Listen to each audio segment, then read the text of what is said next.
La passada nit, Sant Vicenç dels Horts es va convertir en una onada d'espelmes grogues. Els bizantins i bizantines van voler demostrar el seu rebuig contra la sentència del procés, concentrant-se davant de l'Ajuntament del municipi. La protesta va ser encapçalada per la formació de Free Junqueras i va comptar amb el suport de centenars de veïns i veïnes que se sentien consternats pels 13 anys de condemna al seu veí i exalcalde Oriol Junqueras.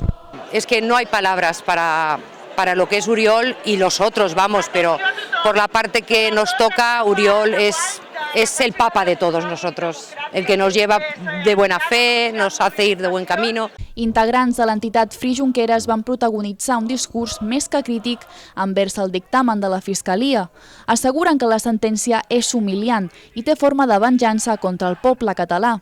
Però la situació s'agreuja encara més per Junqueras, segons un dels integrants de Free Junqueras, Manolo Calero. Ell manté una relació estreta amb el Lluc i la Joana, els fills de l'exlíder d'Esquerra Republicana, i expressa que és una autèntica desgràcia que creixin sense el seu pare. Y le miro a los ojos a los hijos y yo no me puedo estar quietos y haré lo que tenga que hacer por la injusticia, porque ni es sedición ni es rebelión, esto es una humillación para el pueblo catalán.